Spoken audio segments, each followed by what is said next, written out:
Anyway, I'm Marshall. Thank y'all for having me.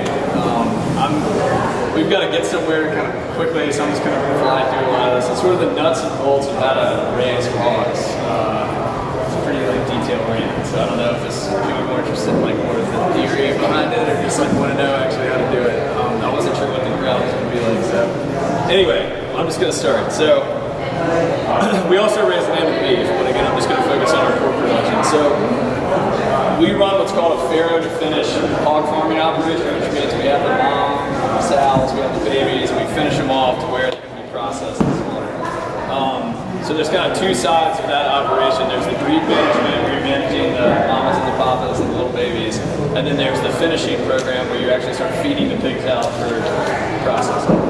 So we'll start with the farrowing. Right now I'm running about 50 sows and about 5 boars. And there's a lot that goes into it. These are sort of the basic things that I wanted to break down, how to run a farrowing operation.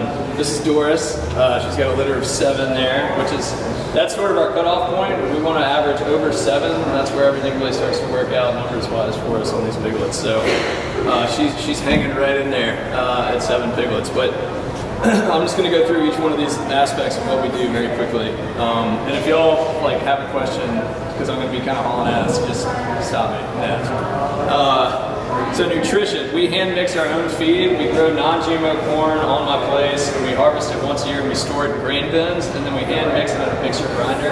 This big thing that runs off a PTO shaft on a tractor. Alex helped us do that when he was interning at the farm. So every different population of pigs has a different nutritional requirement. So it's important to research that. Our ration is not necessarily the best ration. It's just what works for us. They're different all over the place. People have very strong opinions about this. I try not to get in arguments about it, but this is what we do. So your boars and your sows have to be hand-fed every day. You cannot give them constant access to feed like you do your growers, because they will eat so much because they're mature. And they'll become so obese that they're not healthy and they won't actually be able to procreate. They stop reproducing. The sows stop coming in and eating. The boars are too big to do their job. So you have to hand feed them. It's about 4.5 to 5 pounds per gestating sow per day, and the boars are maybe about 4 pounds. You want to keep these guys pretty lean, make sure they get enough feed to meet their body maintenance requirements, but not to add any fat. So, and a lot of this is based on observation. I mean, whenever you're raising anything, it's like 95% just hanging out and watching the animals and kind of being intuitive about what they need. But our gestating sows, we have on a 16% protein. Our protein additive is soybean meal, which we mix in with the non-GMO corn. And then we have a mineral supplement we mix in with that feed too. So we're feeding them when they're gestating out on pasture this ration every day. Some farms do a special lactation ration where they add a few more minerals, more calcium, things like that for the breast milk. We have experimented with that and haven't noticed any difference empirically.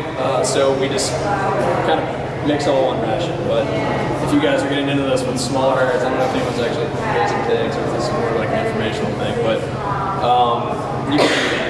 The piglets, you want to have a creep feeder, which basically means that you have a feeder in an area that the big sow cannot get into.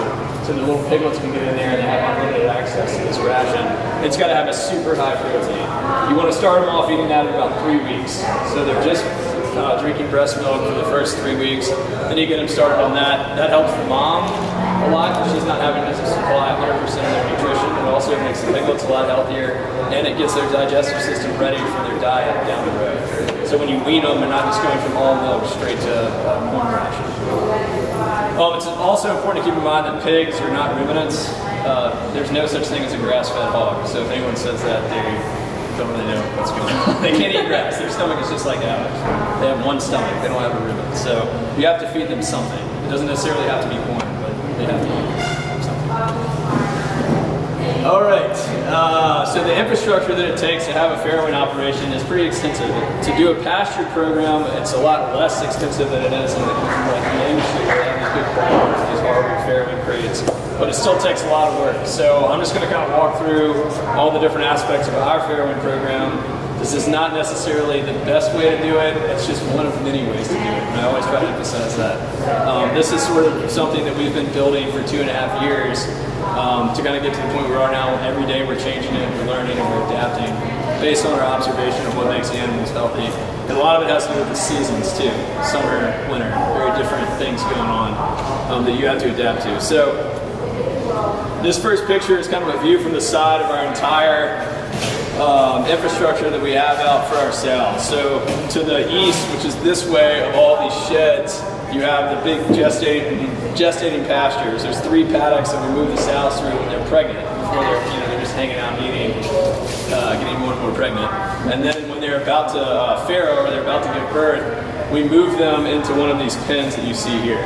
And down these pens, Alex, is there like a clicker or something, or a little laser? Alex is the clicker. Alex is the clicker. So like right here, these little guys are the creep feeders I was telling you about. They're off the back of every pen, and they're at the union of 2 pens.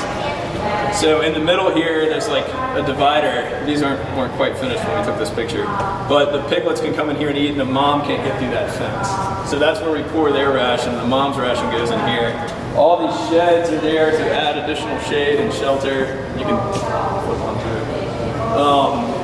This is another view of the sheds we have in each pen. So we built them 8 feet by 8 feet coming into each sow pen. So again, when these sows are about a week away from farrowing, sometimes much closer than that, depending on how on top of our game we are, we move the sows into these pens. They're 24 by 24 feet. The space that the Global Animal Partnership requires, which is Whole Foods, kind of the highest ethical standards of animal treatment they require, I think it's like 12 by 12. So we doubled the size of those pens, and they're only in these pens while they're raising their piglets. And then we move them back out to rebreed, which I'll get into. So what you see here is the shed it's kind of in the corner of these pens. It comes over, and then we've poured concrete in like a triangle shape underneath the waterers. So that as they bite from these nipple waterers, you can get the next slide. Oh, that's a shot. Yeah. So as they drink from these nipple waters that we have here, any excess water kind of flows out of the back of the pen, off these pads. That helps a lot with keeping everything dry, especially in the wintertime. It's going to get really muddy and water's going to pile up in there, and that's something you're just constantly having to deal with pigs. So again, we don't put them on concrete. They'll root down and they'll dig. A sow can dig like a 5-foot deep hole. And so I've seen them undermine the foundation of buildings. It's nuts. Like, you would not believe how destructive these things are. And we don't wring their noses, because that's just not what we do. So we kind of have to deal with all their natural behaviors with our infrastructure, you know? So each side has 2 nipples in case one goes out. You always want to build some redundancy into your system. So if one thing fails, you've got a backup. So if the sow doesn't have water for a couple days, you can die. Yeah, so those are just good things to keep in mind. We put a spigot on the end of each one, so we just have water in each pen. And you can kind of see into these little weaning pens here, where the little piglets can go through this little gap in the fence, and then they're in that little area, and the mama can't get in there. In the winter, these are nice because it keeps the rain off. They've got a concrete pad that's always dry. This is a sow hut. I've been like going back and forth a lot on the design of these things. We've had several different prototypes. This is a pretty good one. I like this one a lot. So you have a fender in the front here, which prevents the piglets from escaping the pen until they're about 10 days old. You want them as close to mama, warm and safe as they can possibly be, out of the elements for at least the first 10 to 12 days until their metabolism actually starts heating their bodies. Then they kind of start to explore and jump out, and at that point they're kind of on their own. You know, they can get out of the pen, they're free ranging around there. So we do a combination of wood chips and straw. In the summer, we're really mainly wood chips, and in the winter, when it's colder, we try to pack in a lot more straw for them. So the mama can get in here, and the back of this thing is sloped, and there's a 2x4 that comes across, so that the mom can't get into that back corner, and those piglets can kind of get away from her to prevent her from being trampled. Now, I just visited a farm who has a completely different farrowing system than mine, and I think it's actually a lot better. So we might be in the process of like changing some of these things, but they have several of those English-style huts with the curved top you might have seen on pasture and hog farms. And they breed all of their sows, or a group of 8 to 10 sows, really heavily. They put them in a bunch of boards in like 3 days. And then they have them in a separate pasture. And then when they're going to farrow, they just move them into this big 2-acre field with all these huts. And every mom picks her own hut, and all the piglets are born within 3 days. So I could talk about this forever, I'm sorry, it's a ton of information, but the challenge with trying to do open farrowing out in an open pasture like that, if your litters are spread out by more than a week, those bigger, stronger piglets, if they can get out of that hut, will come and they'll nurse on the mom that's trying to give birth to a brand new baby. They knock them off the tits and they drink all the colostrum, and then your new litter's gonna die. And so that was one of our big problems we had trying to do this. The other problem is that we couldn't control the feed intake of individual sows. They just follow us around. The sows are hand fed, right? So they're always hungry. They want to eat all the time. So they're not giving them constant access to feed. And so if you wanted to give a mom that had 11 piglets a higher grain ration, the other ones would come and eat her food. And she's typically a little weaker because she's nursing, and it's very much a hog-eat-hog world out there. They're really horrible to each other. So you have to kind of control for those types of things. And so we, over time, built these pens. Alex was there right when we started kind of coming up with this idea. Now we've got 14 individual pens. We need about 28. I mean, if you ever get into farming, you always need twice as many pens, twice as many feeders, twice as many waters than you think you need, and you're always just playing catch up on your infrastructure, and it sucks. So I highly recommend building all this stuff before you start growing your herd. I kind of did it in the back end because our business was going so well. I was so excited that we just really dove head first into everything, and anyway, it's not good for your health. So this is a super important piece of equipment that I would pretty much require you to have before getting more than 3 sows. This is it's based on Temple Grandin's designs for humane handling, but this is a work pen where I can get 500-600 pound sows that are this high across the back into a small area and work them, do things I need to do. If they have mastitis, I can give them a shot. I can give them vaccines if we're going to do that. I can give them new ear tags. I can get them in there so my vet can come look at them, Otherwise, you've got a 500-pound animal out in the field that's going to eat you alive if you try to piss them off, So the advent of this has really helped us a lot. We can also worm them. That's a really important thing we're going to get into. But if any time you're doing a pasture-raised system, you're going to get tons of parasite problems. You're going to get roundworms, tapeworms, and you're going to get mange. That's the worst one. I mean, they're just covered in mange unless you do something about it. So you go into this with a very idealistic, you're going to create this very healthy environment for these pigs. They're going to be outside, they're going to be super happy. But you've still got to respect the field of agriculture. You've got to know what it takes to keep an animal healthy besides just letting it roam around in the woods. Which is great. Hogs need to do that too, but there are a lot of things you have to do to take care of it. So that was very eye-opening for me when I got into this. I thought I was just going to have this hogtopia out there, and there's actually a lot more to it than that. So the vaccines, we did a ton of research on. We worked with Mississippi State. They come and do their vet school rotation on our farm once a month. And they were very, very much pushing me towards that, and I was very resistant. And then I did a lot of research on it, the global animal partnership requirements. None of these places forbid vaccines. However, I still do not give any of my growing pigs vaccines. Anything that's going to be eaten does not receive it. I just give it to my sows. And our farrowing numbers went up so much when I did that. And using vaccines allows you to not have to use antibiotics down the road. These pigs are naturally resistant to these bacteria, and it keeps them so much healthier. You're going to get a lot of pneumonia, things like that. That's the main hog killer, I think, pneumonia. In summer they get dry pneumonia, in the winter you get this wet, horrible cough, and it's just not a good feeling out there and stuff like that. So, and they'll pass that stuff down to their litters. So the one we use is called Farrow Sure Gold. You give each sow 2 cc's every 6 months. And it's pretty easy to get them in here. It's not easy, but anyway, there's some important, hold on, I'll get back to that really quickly. If you guys are into humane handling or know any of this stuff, there's some important aspects of this, and this is sort of a weird angle. I'm sorry, this is the only picture I had. You've got a solid wall on this side, so the animal cannot see out, become distracted and frightened. This side, you have 2x6s creating a see-through wall, so the handler stands in this area here. And so he'll come around this way, and whenever you move this way, the animals are naturally going to move the opposite way you do when you pass their flight zone. This is all on Temple Grandin's website. It's really cool stuff. So they'll all move up here, and I wish you could see this part, but there's a rounded area here. So the animals actually come back around and then head down this chute. Animals like to go in circles. They feel like they're returning to where they came from. It's a very natural thing, and they're more inclined to do that. So it keeps them very calm. You have a little crowd gate that kind of comes around this way. Then there's a hard step in right here. So you want to always prevent, you never want to have like a funnel going into a chute. It's a horrible idea because animals pile up in there and they cram and they'll get stuck, they'll get wedged. Two will try to go into the chute at the same time. So you want to have a 90-degree, completely perpendicular step in, and then you just leave enough room for the body width of one animal to go down the chute. Solid walls all the way down the chute. No distractions, nothing to freak them out while they're going down there. And then you have a curved solid wall thing on the other side that brings them back around. Again, they feel like they're returning to where they came from. And then they go into this is actually a calf. It's designed for cattle, for a calf, but it works really well for the sows, so they're about the same size. You cannot catch a hog and a head catcher because their necks are so fat. And they don't get caught in it. But we just gently squeeze their body in there, they stay calm, and we can do what we need to do to them. We can also flip them over and work on their hooves if we need to do that. Then we let them out into here. And so the ones that have been worked are in this little area, the other ones are in here. This is a great way to get them all up and just observe your stock. You know, they all have ear tag numbers, you take a lot of notes. Data is super important, we're really bad at that. Trying to get a lot better, but this is a really great system and piece of equipment to have if you're going to get a dog farm.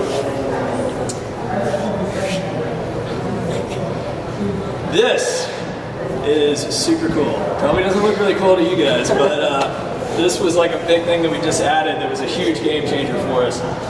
So when we first started, again, because we didn't know anything about what we were doing, we would pull the piglets off of mom in about 7 weeks and just throw them out in the feeder pig pasture. They have like a 2-acre paddock of grass, and the pigs are like this big. And it was just too much space. I mean, I know it sounds crazy, but they were wandering around, they couldn't find the feeder, they couldn't find the water, and they were like freaking out because they didn't know how to interact with each other, and they got sick. Like a lot of them just weren't healthy.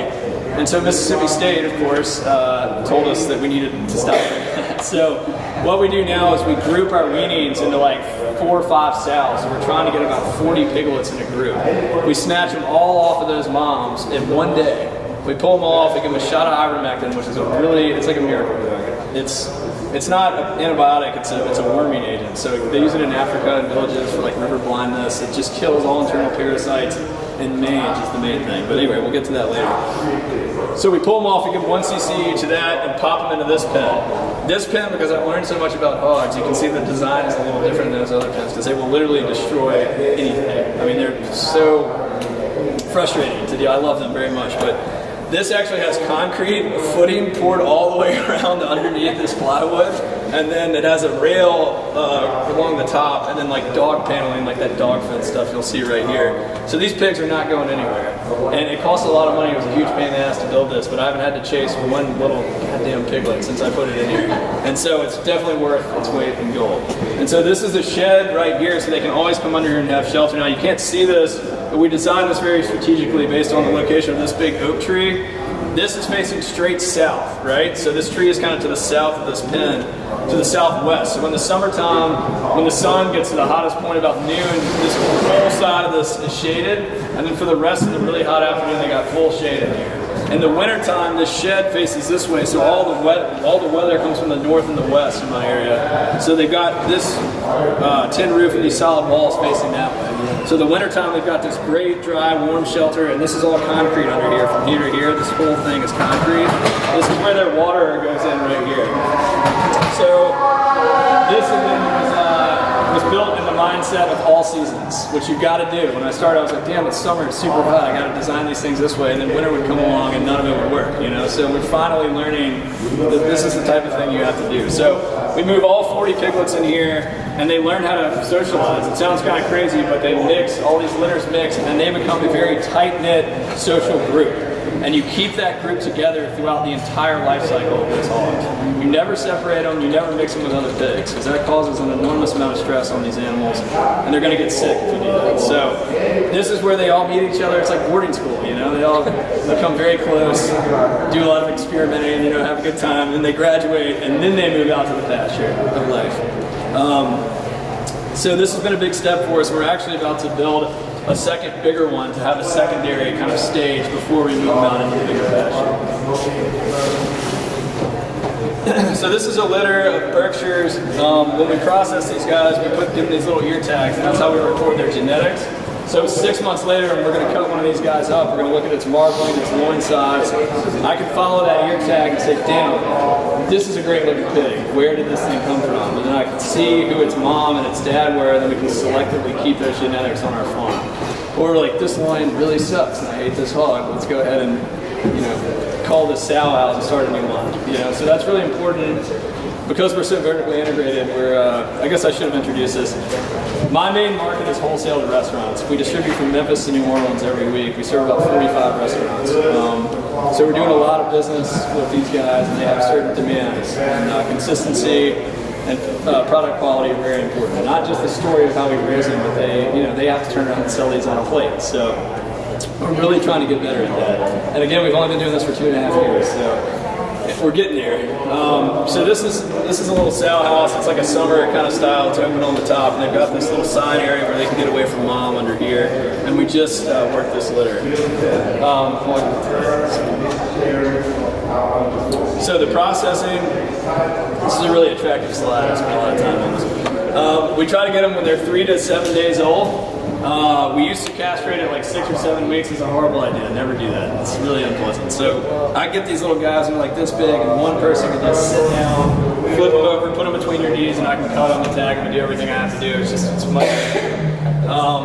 So we record their data, we tag them. I still give them 1 cc of iron behind the ear to prevent them from being anemic, because that's what Mississippi State has insisted I have to do. There's a lot of pasture-raised hog farmers that do not do that, because they think that the piglets get all the trace iron, everything they need from the soil, because they have dirt bottoms on their pen. I think up to like 8% of a pig's diet is dirt, or something crazy like that. So I had some anemic pigs, and so I started doing that. I think they may have been anemic because of mange, because of other issues I had going on. Typically problems compound one another. It's not just one single thing, you know. So I might stop doing that. I'm going to probably do a trial period where we don't give any pigs iron and see if there's a negative result. Because I don't like to stick a needle on a pig's ear if I don't have to, you know. So we dip their umbilical cord too. When they're first born, if you can get them under 72 hours, they have like a wet umbilical cord, and that's where a lot of bacteria is introduced into that pig's bloodstream. And you'll actually see problems down the road with mycoplasma, pneumonia, all these different weird things, where if you just disinfect their little umbilical cord, they'll go away. So it's pretty neat. You can buy this stuff online. It's just, you get like a little cup and you just put their belly in and kind of shake them. I don't like it very much, but it's good for them. So breeding, this is kind of a crass picture. This is Chuck. He's a romantic boar, and this is a Berkshire sow. So we do a lot of hybrids. So this is a Tamworth boar, and this is a Berkshire sow. We cross our Berkshire boars with our Tamworth sows. We get a really cool pig. And they're just having a great time in there. So this is the old-fashioned way, obviously. There's also artificial insemination, which we're going to look into. We're going to get into biosecurity in a second, but it's very attractive because you can tightly control your genetics with artificial insemination, and you get much higher litter rates because this is an imperfect system. He doesn't always do the perfect job, you know. So I like AI a lot. You can really diversify your gene pool very quickly instead of having to develop all these strains. I can get online and order like the best hog semen in the world, you know, and get it shipped down to me. I'm just not really looking forward to having to do that. So we've been resisting that so far, but I think we're about to get into it. The best way that you can control your litters and have a really good managed system is with your weaning. So a sow is going to come back and heat within 48 hours of pulling her litter off of her. So you've got 2 days. So that's really awesome because if you have a bunch of pigs that are kind of spaced out in 2 weeks, you can kind of wait and then snatch all their piglets off of them the same day, and then all 8 of those sows are going to be in heat in 2 days. So it's a really great way to, then 3 months, 3 weeks, 3 days later, you're going to have all your litters at the same time, if that makes sense, which is very advantageous from a management standpoint, especially if you're doing that Fairwind style that I was mentioning that the other farm does. It's better than what I do. But they have those 8 sows that kind of barrel within a week of each other, and they just put them all out in the pasture. So that's a great way to control the spacing of your litters too. Like my market, I'm selling 15 to 20 hogs a week, so I've got to be bringing that many off the pasture every week. So I've got to have my litters spaced out. You don't want your boar to do his thing more than 3 times in a week. That apparently lowers their sperm count a lot, and you'll get weak litters. So you don't want to, make sure that he's getting some recovery time. I also have a couple of cleanup boars, which are my less good boars, they're not my premium genetics, but I throw them out there in the gestating pasture. So if this doesn't work, those boars get to come back. If that sow ever comes back and eat, he's out there to catch her, if that makes sense. So you're not putting all your eggs in one basket. Having a sow that does not farrow, that does not get pregnant, and you're just sitting out there feeding is just dead weight on your farm. You cannot have that. You're just spending tons of money feeding her. And the sad reality of what we do is that we gotta have piglets to make money off these things. So those are just management decisions you have to make. You can take those sows, take them down to a processor, make some great sausage out of them. That's a good way to get your money back. But you don't want sows that are coming back in heater that are not getting pregnant. So the cleanup boar is kind of a way to prevent that on the boar side. With the sows, the only thing you can do is just have those tags, record when they're bred. If they're not bagged up 3 months later, you got a problem. Yeah. Next slide. So this stuff right here is the devil. It's our biggest problem by far, sarcoptic mange. I had no idea what that was, and I had a group of feeder pigs that I bought from another farm. When I first started this, I can't emphasize how little I knew about what I was doing. So we were growing, we had all these orders, and we realized our farrowing program was not going to be able to keep up. So we would buy feeder pigs from other pasture-raised farms, and we'd bring them onto my farm, and just put them out in the pasture with my feeder pigs, which now is like, I can't believe that I did that. That's like the worst thing you can do from a biosecurity standpoint. They would mix, they would get super stressed because they hadn't socialized before they fight, and then we got what's called greasy pig disease, which I can't believe is a real thing. But they broke out these boils basically all over their body, and we were just like, what the hell was going on? It was like a biblical plague. Yeah, it was horrible. So Alex was there. It was like the worst.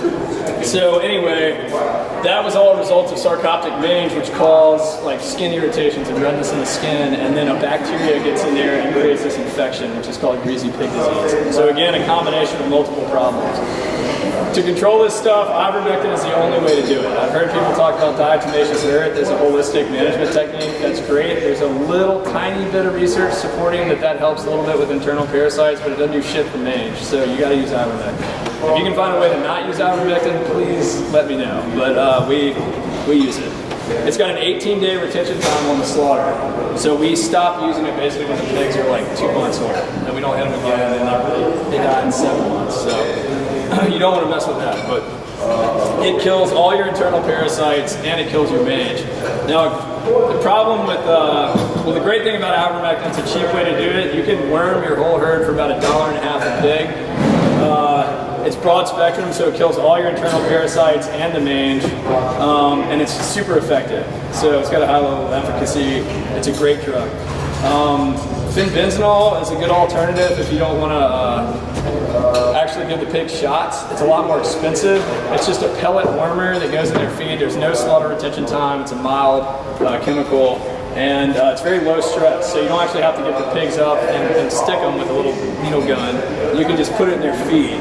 It also helps slow the resistance of the internal parasites. Nature works almost as fast as we do. If you have hogs on the same pasture for 5 years and you give them nothing but ivermectin, you're going to start getting small worms that are resistant to ivermectin that are going to live in these sows or the feeder pigs' bodies. So it's good every 6 months or so just to throw a bunch of fenbenzonol in a feeder, worm them that way. It's a little bit more expensive. You don't have to touch the pigs, they just eat. It's a full ration pellet. It's a good thing to do just to mix it. You're going to slow down your resistance a lot when you do that. So this biosecurity is probably the most important aspect of what we do. If you get into agriculture with animals on any scale, even vegetables, it's the same. But on any scale at all, this has to be like the main thing you think about every day. When you get up and when you go to bed, biosecurity. This is a Mississippi State vet team. This is Dr. Houston and Dr. Brookshire. They've been totally awesome. This is some of their vet students. They come up once a month and they've helped develop a lot of these standards. It's not the most exciting thing in the world. Really quickly, you want a closed system on your farm. You never want to bring in outside animals and have them mix with your animals. If you do have to bring in outside animals, you want a completely separate paddock, pen, whatever, where you have them. You always want to move from your most vulnerable animals to your least vulnerable animals. Your most vulnerable are the piglets. They've just been born. They have no immune system except for what they have from their mom. So if you're feeding in the morning, you're doing your chores, you want to start with those guys and then finish with the top hogs, the ones that are about to be killed. because they are the least vulnerable. They're the oldest, they're about to leave the farm, and they have the strongest immune system. You always want to have rubber boots that are very easily sanitized and coveralls.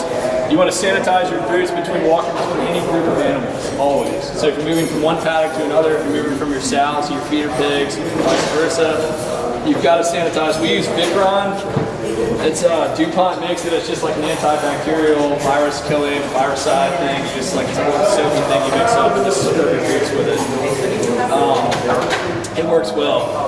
You don't want to have dogs running around. Any type of pet that's going to be interacting with one group of pigs and going to another group of pigs is really bad. So you have to control your visitors.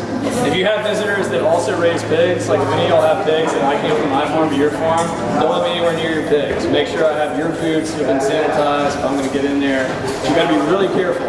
Because pigs, if one of them gets something, they spread it so much because they're very social animals. They rub noses, and you can get a really bad problem very quickly. You always want to have quarantines where you're pulling out sick pigs and putting them into those areas to get them away from the rest of the animals. That, again, is just an issue of infrastructure. You want to have a place to put them. You want to do the all-in, all-out system that we were talking about, so that group of pigs that's weaned and goes into that cool wean pen I was showing you, you keep that group together all the way through, and then you sell them all or get them off the farm, you know, all at one time. Just collect as much as you can. So you never want to mix different populations of pigs. Initially, we had a weight cutoff that we'd have before we moved them into the next paddock in our feeder program. That's a terrible thing to do. Never do that. Just always keep those litters together. And then vaccines we discussed earlier. We use them just on the sows and on the feeder pigs. So feeder. Now we're going to get into the feeder part of our operation. This is our head butcher John with some pig ears on his face. So this is the second part about what we do. This is after you farrow, the piglets are about 8 weeks old, and you move them into the pasture to start growing to finish them out for restaurants or your whatever you're doing, farmers markets, whatever. So we have a paddock system. We have 4 paddocks. You keep the feeder pigs on constant feed. They have gravity feeders. You always rotate those weaning groups together, like we're talking about. We start them at 18% when they're about 60 to 80 pounds protein. Again, that's just more soybean meal in their non-GMO corn ration. And then when we finish them off and they get about 200 pounds, we put them on this 14% ration. So you lower their protein as they get older. We finish them in the woods, and of course you want to handle them humanely. So just some pictures. This is our feeder pasture. I had electric fences dividing these paddocks, and it just didn't work. It was too much to maintain. It was a huge pain in the ass to weed eat under them. I don't believe in using Roundup. I don't want to put herbicides on all my pastures. So we built these fences, which were expensive, but they're incredibly effective in keeping these groups separate, which flows back into the biosecurity thing. If all your groups are mixing, you've got really bad problems. So we made this investment, and it's really great. These are metal poles with barbed wire along the bottom so the hogs can't root them up. This is a view of the barn. Basically, my feeder pasture is like a big 6-acre square pasture with these paddocks that funnel into this barn like V's. They all kind of come into different areas of the barn. So all the piglets can come and go as they choose, and they always have shelter and shade. In the wintertime, they can go in there and stay warm. It's a great way to do it. These are the feeders. You put about a ton of feed in here, and there's these little angle iron things at the bottom they hit with their noses, and the feed comes out. So these guys are eating all the time. This is the barn. This is another view of the barn. When I first moved back from New Orleans to the farm 3 years ago, we reframed and just fixed up. My grandfather built this barn in the 30s. It's a beautiful building. So we redid it. It's already a lot faded and nastier looking than that. But so the pigs are all in these different areas of the barn. It's just some beautiful hogs looking awesome out on pasture. Again, I don't have these electric fences anymore. This is all fenced like this now. These guys we don't raise anymore. These are blue bloods, Yorkshire and landrace pigs. I got rid of those. Mostly what we do now are the Berks and the Tamworths. We've kind of fading out of the Wattles too because they don't yield like we want them to on the butcher side. And this is about a 3-acre wooded paddock. It's the last paddock they go to. It's my biggest paddock. This is still electrically fenced in. The hogs are big enough where they kind of respect the fence at this point. So we finish them off in here for about the last month. In the summertime, this is awesome because they stay cool. They keep eating. A hog is just like 3 inches of fat surrounding their body. They can't sweat. They get hot so easily. And they just lay there and like pant, you know? And they don't want to eat because eating heats them up because their metabolism starts working. So it's incredibly difficult for a farmer to get good gains in the summertime. Having your pigs in the woods is a great way to combat that with a natural system. We don't have them in an air-conditioned barn. And they get to eat like acorns and stuff like that in the fall. I'm not going to say that they're acorn finished because it's only like November that they're eating. You know? A lot of people say that, but in the springtime they're just digging holes and hanging out. So another thing I wanted to bring up is that we have just completed a USDA inspected processing and slaughter facility on the farm. We're the only one in the state doing pork, beef, and lamb under federal inspection. It's a pretty big deal. So right now we're just processing. This is my crew, Happy Indians. We're a young group of folks really working hard to make this thing work, make it a viable business opportunity. As we've grown, we've realized that to scale up, we've got to have producers. We've got other people raising pigs to our standards with our genetics that are helping us supply these markets that we're in. So if you're interested in doing that, please email me. It's right here. I've got cards. This is just the processing room of our plant. And this is a ton of hog meat. It's probably like 10 hogs where the primals piled up there. So the perks of doing that, if you're going to get into raising animals, you don't have to deal with the slaughter, with the distribution, with the refrigerated trucks, dealing with chefs. You just bring us a live animal and we pay you on the hoof for that animal. We pay you a premium because we're getting a premium on the back end. So part of why I wanted to do this is to help support other local farms, and the producer program is a way we can funnel our revenue back out to those farmers. Expertise is a little bit of an exaggeration, but with limited knowledge I have, I would be happy to share with you. And we have some good genetics that we've developed with this Tamworth Berkshire cross. Again, you'll have access to our on-farm USDA slaughter and processing facility. So if you have animals you want to get processed for farmers markets, for your own markets, you can bring them to us. We'll give you a discount on that if you're one of our producers. We're also pretty cool, so you get to interact with really neat dudes. And we're scaling up, we're really trying to make this work. It's a very exciting time for us and I think for everyone that we work with. And we're also doing beef and lamb. So if you're raising those animals, we can also produce those for us. The challenges that we have with our producer program is that we're relinquishing a little bit of control over our product. So we have to trust our other farmers to do the right thing. So a lot of transparency comes into that. I mean, you have to tell us what we're doing, we have to know what you're doing, and we have to tell our customers that not all of these animals were raised on our farm. We have these producers, and this is, these are the list of standards that we've handed down for producing for us. We're dealing with a lot of certifications that like Whole Foods, other markets require. The Global Animal Partnership STEP program is a giant pain in the ass. It's basically exactly how we're raising animals, but it's just a way to verify that you're doing it that way with a lot of paperwork. Ultimately a good thing, but a lot of farmers are very resistant to it because of the paperwork. Certified Humane is another good thing to get that we're working on now. The consistency is a big issue if we're sourcing from other farms, which is why we'd like to hand our other producers our genetics. We'll give you sows and boars or little piglets you can start your herd with, and that'll help keep our product consistent with breeds and all the different quality aspects that our chefs look at.